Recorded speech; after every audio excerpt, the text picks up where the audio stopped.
Sattler Files. Welcome back to the Sattler Files, and the man that knows all about football in particular from Channel 7 and Mix 94.5, Adrian Barich joins me. How are you, Barra? Tommy, yeah, great to be on your show, mate. And I guess with some breaking news, I believe that Jesse Hogan from the Melbourne Football Club has been in Perth.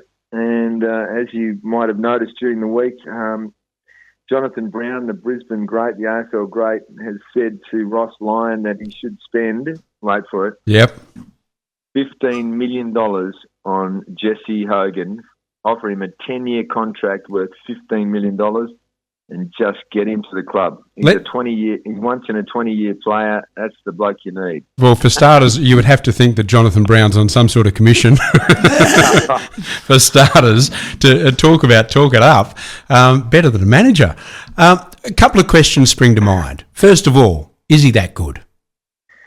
Well, there's still a question mark. He's quite young, but he's got all the makings, that's for sure. And he is a bit of a junior Pavlich at the moment. He's from Western Australia, and there's massive raps on him. They'll all be coming for him. The Dockers would really, really, really use him and really, really need him when the Pav retires. Yep. But I don't know how Nat Fyfe would feel about... I'm the Brownlow medalist, and this bloke's getting 15 mil over 10 years, so I want something similar. There wouldn't be much money left over for everyone else. So, do you think 15's a real figure? I mean, it's fine talking it up and saying that he's worth more than Buddy Franklin and more than this and more than that. I mean, is 15 a real figure, or is it just like, TV talk? Well, apparently with the collective bargaining agreement between the players and the AFL, and that's due to be completed this year, and which means the salary cap will again go up because players will be getting a bigger cut of the pie. And the new TV rights deal, apparently it is actually feasible to pay someone that much money if you offered them a 10-year contract. You wouldn't pay them 1.5 in their first year. You'd probably pay them $1 million, and then you sort of load up towards the end when you know that the salary capital will again go up within that 10-year period. It'll go up several times. So he'd have to budget at the start where he's only getting $1 million. He'd have to eat baked beans instead until year 2. But it is known. In fact, the fact that he's in WA at the moment, after playing on the Gold Coast, and then Melbourne released him to come back home, just shows you, how much he loves the place, and also that they have to sort of be cognizant of him wanting to come home a lot. So I would suggest that he probably would love to play in Western Australia, even though Melbourne's on the rise and they look like they're an improving club, and he loves Paul Roos.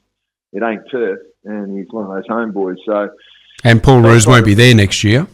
Yeah, that's right. And things are changing, and it might rely on how Melbourne finish. If they make the finals, you think maybe that he might stay around. But the concept of a 10-year deal, I mean, realistically, Franklin's deal is the only 10-year deal that we've had so far, which is, pretty outrageous and, got him away from Hawthorn and up to Sydney and all the rest of it.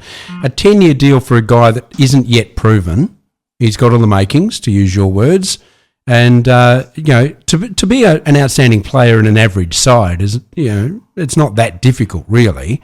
But a 10-year deal, that's a huge commitment.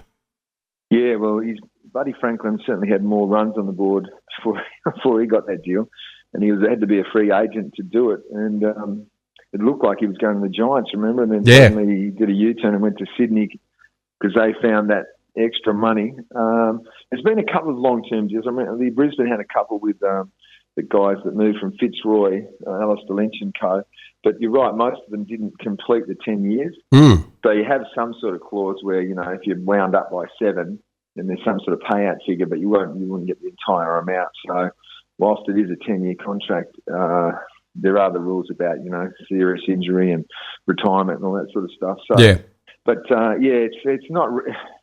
I mean, imagine trying to plan immediately one player out of your salary cap of, say, 10 million that gets 1.5. It doesn't leave a lot for the other 39 blokes. So. Well, they've signed up 2 young guys plus Daniel Pearce this week down at Fremantle. They've re-signed them.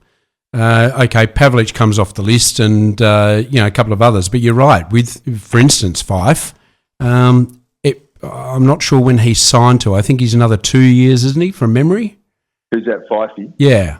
Yeah, no. Well, they'll be in negotiations with him now because I think it's the end of next year that he comes out. So okay, season and a half, yep.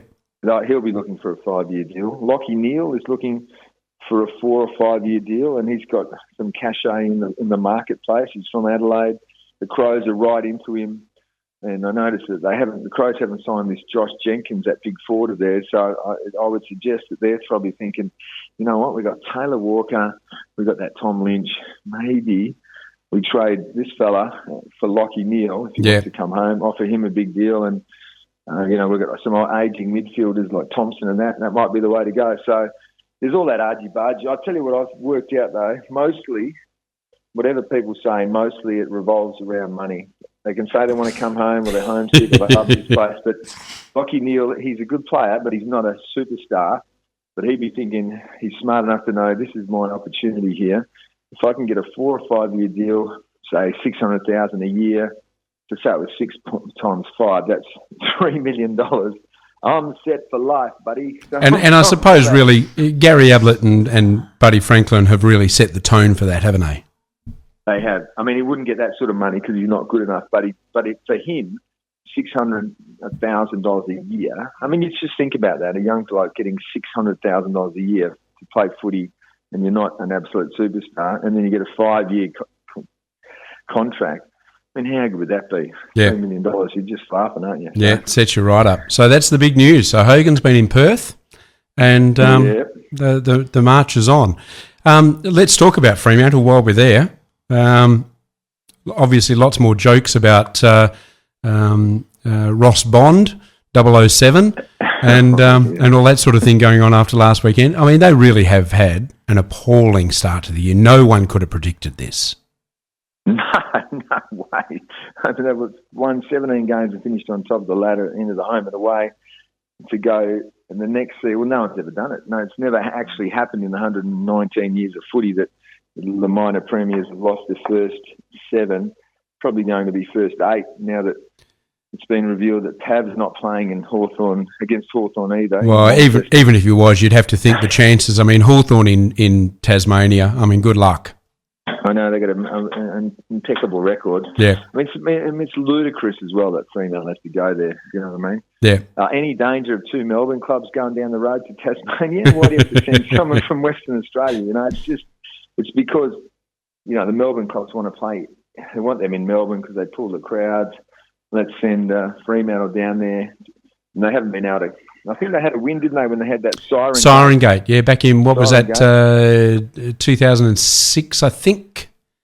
Was it a win or a draw? I can't even remember. Yeah, no, they ended up winning by a point because of the mix-up with once the ruling came down. So they have beaten St Kilda down there, but beating the Hawks. Different story. And it was interesting that Lyons, he's controlling the sort of media agenda about himself a bit, isn't he?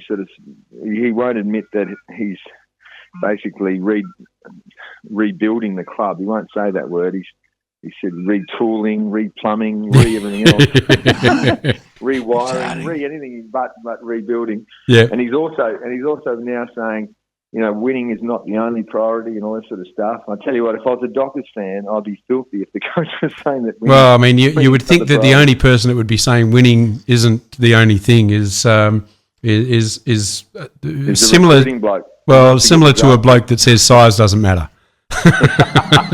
Yeah, that's right. And there was those 28,000 at the Dockers game on the weekend. And fair enough, it was a Saturday night, and it was a bit cold. But that means that 12,000 members didn't turn up. So yeah. That'll be sending shockwaves through the club, I think, and, you know, merchandise is down and all the rest of it. So assuming they go 9-8, which you'd have to, you know, if you're any sort of tipster, you'd have to be going there. Where do they go to from there? Do they just try and bring these young guys through? I mean, do they rest Pavlich on a more regular basis so that he's fresh? Do they? Obviously, they don't need to rush Sandilands back. That's it. Fife is out for the season. Fife has a year off because gets the plate out of his leg, gets fully fit and set. I mean, that's what Lyon will be planning next year, and there's no question. They'll be trying to get some games into all their young guys and maybe thrust Tabernar into the spotlight in the forward line and pull Pav out and a bit. I mean, really, Pav's I love Pav, and he's one of the all-time greats. But when he hits 350 games, which would have been round 15, now he's having a break, it'll be round 16. Maybe that's a home game. Maybe that's why they did it. You'd suggest after that he would probably just step away and let Chabanar be the main man and bring up some of their other big guys and try them in the forward line, Hannes and Co and the ex-rugby guy. So I think that's the way it'll go. They'll get games into those blokes. They'll change their system. Then they'll finish in the bottom four, so they get a good draft pick and try to be set up for next year and have a challenge. I think they'll bounce back next year. Yeah. I mean, that's not a big statement, though, isn't it, when they're on the bottom? They'll improve. Very true. Let's go across town. Eagles. Thankfully, Daniel Kerr's not still playing for him. He's got his own set of issues at the moment. Yeah, it's interesting times, isn't it, with they've got their 10-year premiership reunion coming up at the end of the month, and he's at the moment, it'd have to be at Hakea Prison, but it looks like, I think May 24th he's got his hearing again, which you'd think he'd get bail then. He didn't get bail. Look, I'm not condoning anything. I'm certainly totally against domestic violence and all that sort of stuff, but there are, I don't know if you saw the paper today, but the West kind of spelled it out pretty well in terms of the issues involved, and he hasn't had access to his kids since March and all this sort of stuff. So, you don't want to delve into all of the details because the kids are the most important thing. Yes. But just to know that, it's a very complicated situation, and he was a silly boy for having any sort of contact that he wasn't allowed to have. But I believe there's sort of, there's two sides to the story, I guess. That's the only way to say it. And and look at, any of us that have been part of relationship breakdowns and kids are involved and stuff, it gets pretty emotional. But you're right. There's ways and means, and there's a system to follow, and issuing threats and stuff is not the way to do it. No, that's right. And the text messages probably couldn't be totally classified like that, whereas the conversation that was recorded, I believe, was, but then that wasn't used. He won't be charged with doing that because it's illegal or something. But then when the bail judge came to look at him for bail, he did listen to that audio and said, "No, you got to stay in. I can't be guaranteed you won't contact us." So it's a long time in Hakea. 2 weeks. So yep. And I can vouch that he was actually getting his life on track. Seemed to be, didn't he? Was doing some good stuff. So maybe you always have one last setback, don't you, before you actually get sorted. And let's hope he becomes a worthwhile contributor to the community. Yes, that'd be good. They've certainly that era of the Eagles. A couple of trouble characters with Ben Cousins and Daniel Kerr and Daniel Chick, I suppose. Had his moments as well. It's sort of a sad legacy of such a great period of the club. No doubt about that, and. Yes, I don't think Chick will be at the reunion. You'd have to be some doubt over Ben Cousins. And down now, who knows where Daniel Kerr will be. So the only more complicated reunion will be the one that Adam Simpson, the Eagles coach, has to go to this year. It's a 20-year reunion of the North Melbourne Premiership and of 96. Oh, yes. And, of course, Wayne Carey and Anthony Stevens will be in the same room. So that'll be pretty interesting too. So yeah, rather. Now, Eagles on the field at the moment, they're sort of doing okay, but they're still not hitting their straps, are they? No, that's exactly right. They scored 10 goals away on average and 20 at home on average. So there's a vast disparity. So that's probably the main concern there that they aren't able to perform for 4 quarters on the road, and mind you, they're playing good teams. So yeah, but Geelong. I mean, we spoke about this last week. I mean, Geelong's oval is not that out of whack in terms of dimension, so that argument's sort of out the window. Okay, the conditions are different, the wind and placement and stuff, but it's just weird that they're going to one oval on a fairly regular basis, and they just can't perform.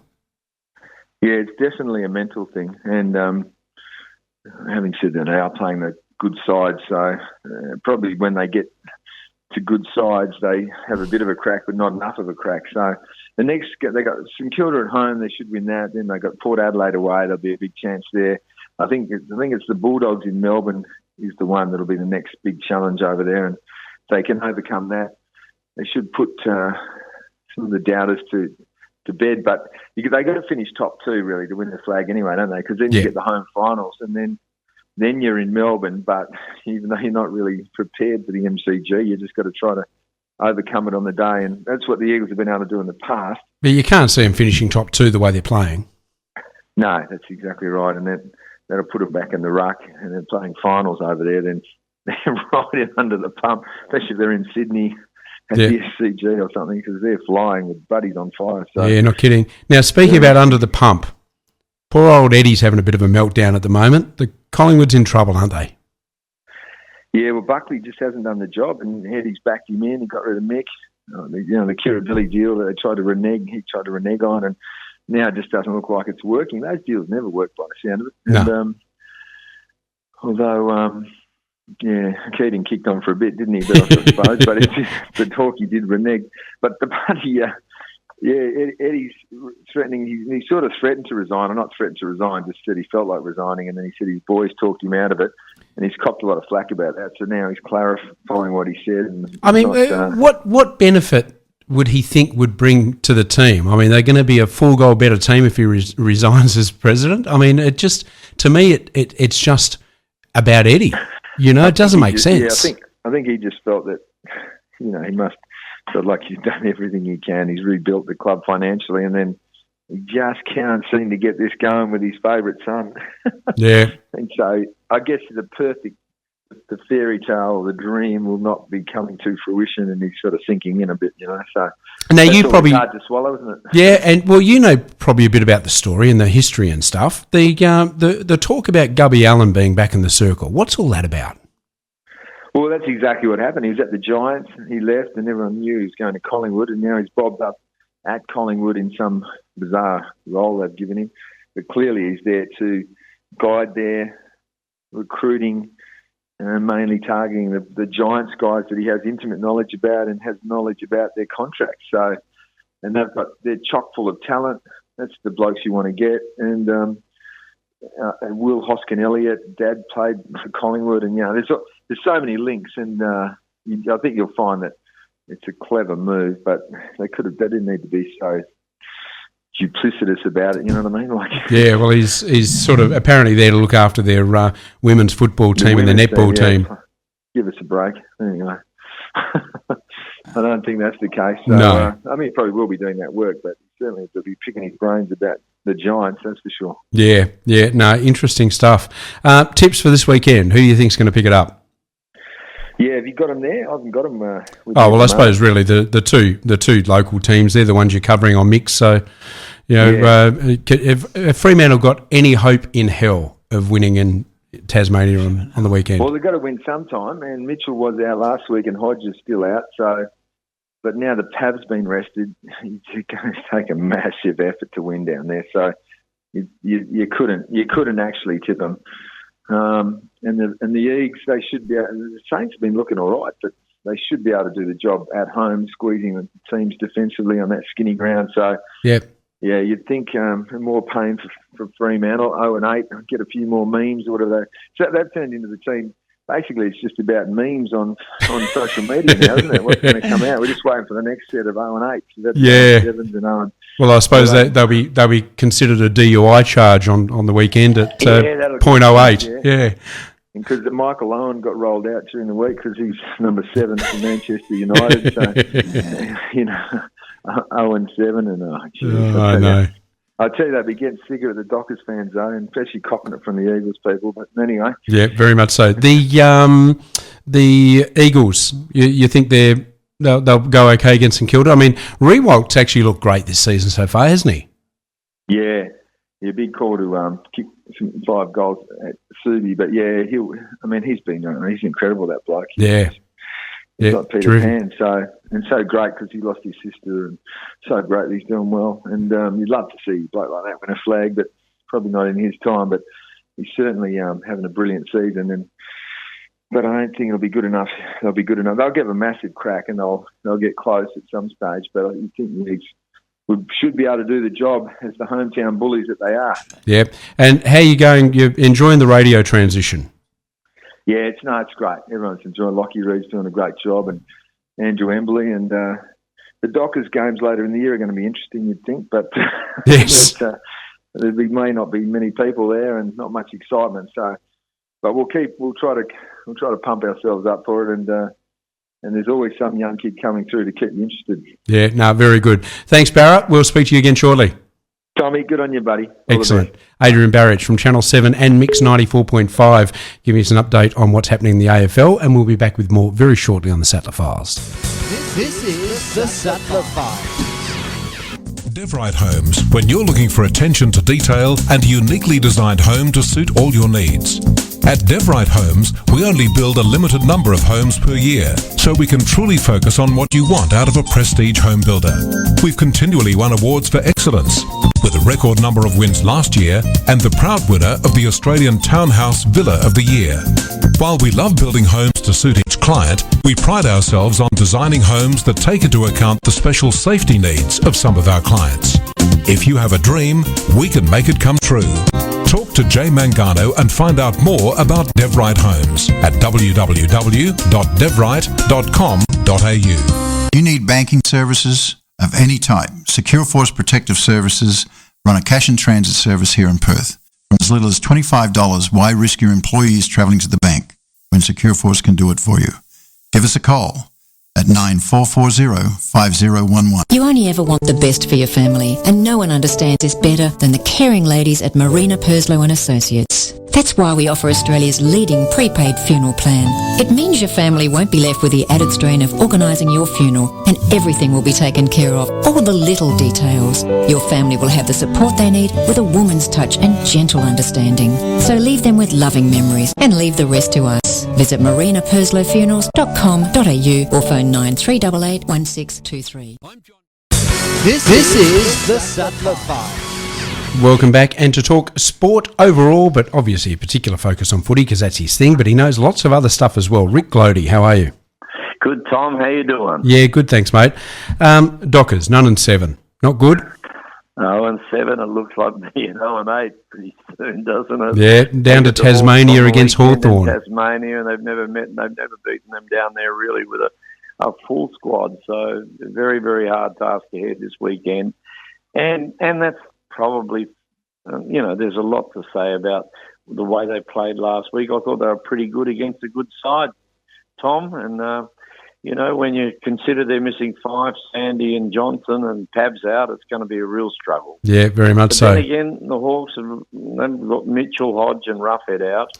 And they've lost a couple of games this year. They've proven that they're not perfect. They are in, they can be beaten. Yes, but at Hobart, I think it's going to be a struggle. Let's hope that the Dockers, really have a red-hot go, which they did last week, and a bit of straight kicking last week. They could have won the game again, mate. Yeah, very much so. Eagles, not a good trip away for them last week to Geelong, as has been the case. They're calling them flat-track bullies, but that's not fair.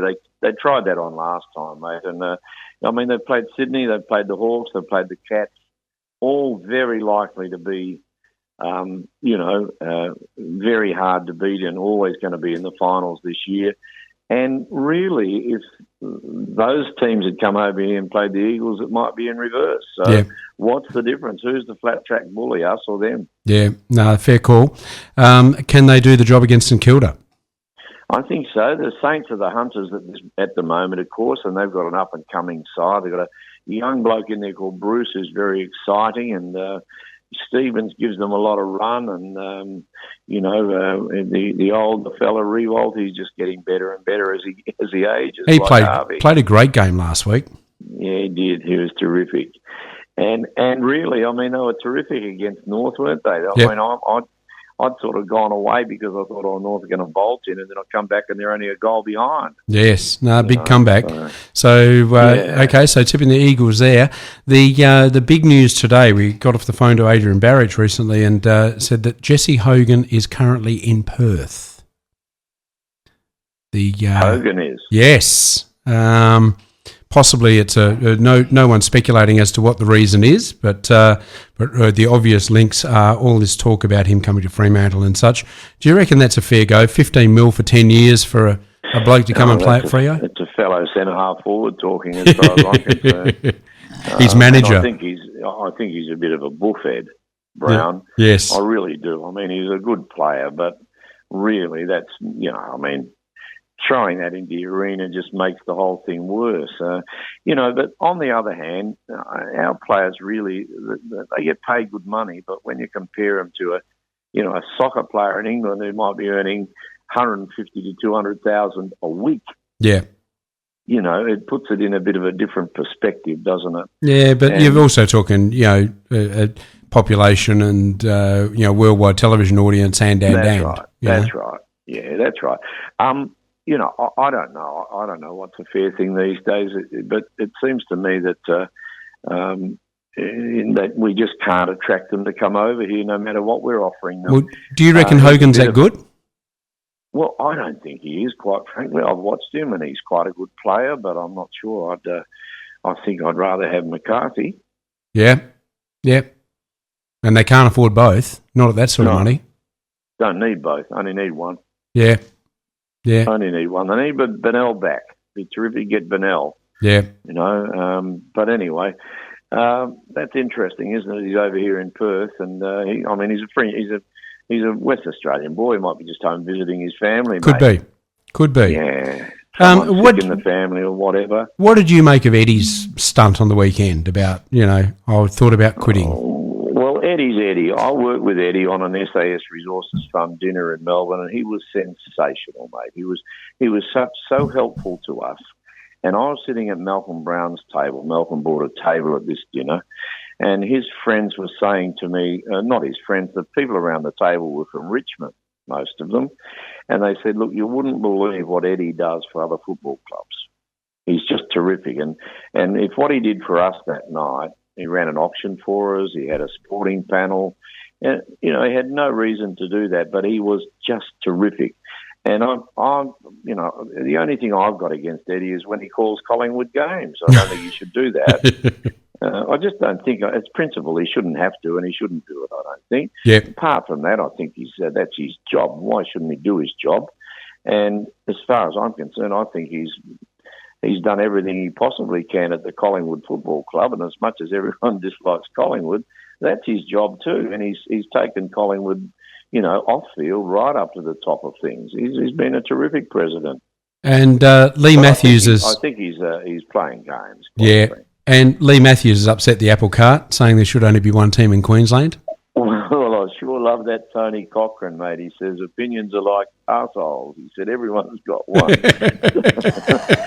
and taking on Lee Matthews, it was a nice statement, I thought, because Lee's a terrific. He's an icon. He's probably one of the best players to ever put a boot on, and he's taken Brisbane to where he is. But we got to remember his team is really struggling, and he's in a rugby league area, and what he says could well be true, but I'm sure it's really aimed at trying to strengthen the Lions rather than, be fair in what he's saying about the both teams not being able to fit in. There's 600,000 people in the Gold Coast now, mate. Yeah. It's a city in its own right. It's one of the biggest cities in Australia. So, I think that they've had a few problems with things. They haven't really managed their players very well. They've got a struggling Gary Ablett at the moment, and who'd have thought? And, I just think that they'll come out of that. They just came over here and belted the Dockers, They're going to have bad days, but they've got to live through that. Yeah. And it's a long range plan. They've lost a lot of their players. So has the Sydney Giants, but they've done very well in recruiting good senior players to add to their list, such as the Shaws and these sort of people. They got a handful of very good senior players. Yeah, Johnson's delivered a bit, hasn't he? Yeah, they've been terrific, I reckon. Johnson was great again on the weekend. He was terrific. Yeah. Other sport that's caught your attention, obviously local footy. Well, local footy, a couple of great things last week.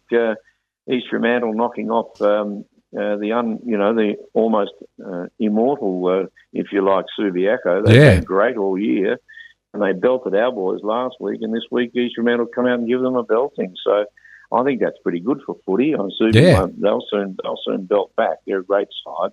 And my old team, South, I'm very pleased with the way they came out of it. But it seems to me there might have been a big wind blowing down one particular end of that ground because the score kept changing every quarter.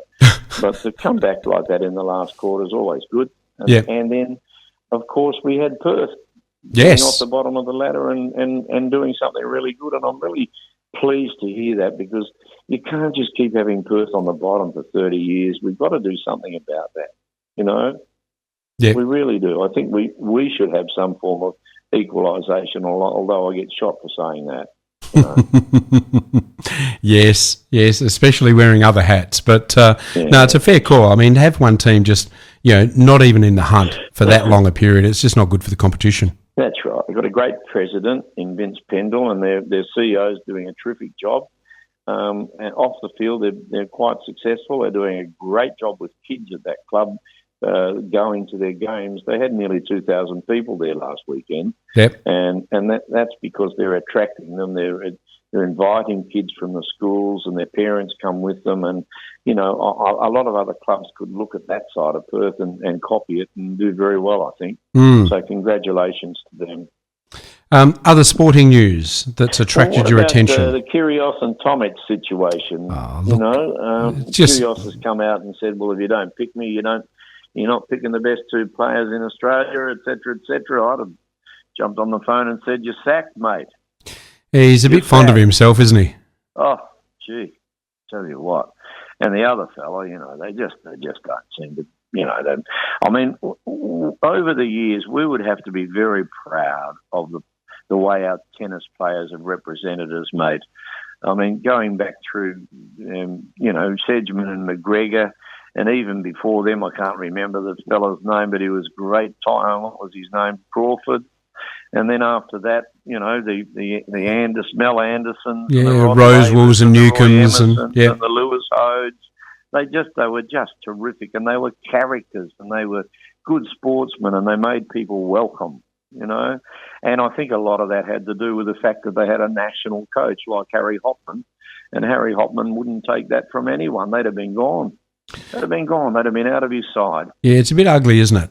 It's so the arrogance and such that's been shown, and the disregard and everything else and the self-importance. It's not good for the sport. On the other hand, I was watching Kyrgios the other day, and this bloke hit a lob for him, and he ran back, and the only way he could get at it was to hit a lob under his legs. Yep. And it was a perfect lob, just out of the reach of the other fellow's racket. Best shot you'd ever see. It was just terrific. I don't think anyone questions his talent. Yeah, it's just he's a buffhead.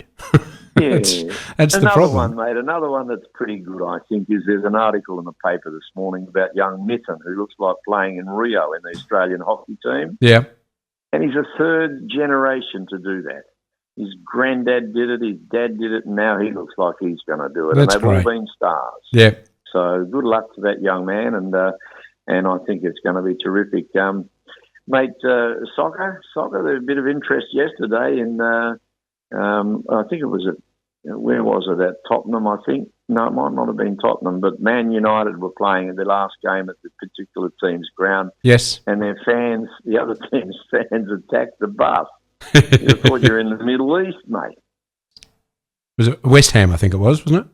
West Ham, yes. I think. Howard's just mentioned that. Very ugly, and they just put soccer back every time they do something like that, I think. Golf cover, Minjee Lee, sixth in another tournament, could have won it. She putted badly in the last round, but was second going into that last round. Still ended up sixth, and that's a terrific result. And her brother, Minwoo Lee, who I've been preaching his goods for the last 6 months, has really coming along well too. He's playing in his current state team, and they're playing at the moment in the national titles.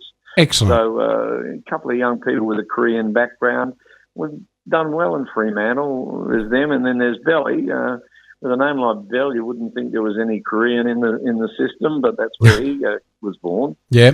So, you know. And South Sydney coming back to play a game in Perth next month. That's terrific, isn't it? That's terrific. But they're having a bad year. Even the Burgess lads are struggling, mate. Yeah. Yeah, but they're good. They're all right. Horse racing, I was reading, and I was really quite worried the last few days about Luke Nolan having a prang on one of the horses, and I'm pleased to read they thought he was going to have a spinal problem, and they reckon he's okay. So that's good news. Yep. Good news, yeah. Excellent. Yeah. Rick, as always, very comprehensive, very interesting, and we'll speak to you again shortly. Good on you, Tom. All the best. Good on you. Ric Gloede, talking sport all over the place, and very knowledgeable man, and we'll be back with more very shortly on the Sattler Files. This is the Sattler Files. DevRight Homes, when you're looking for attention, detail and uniquely designed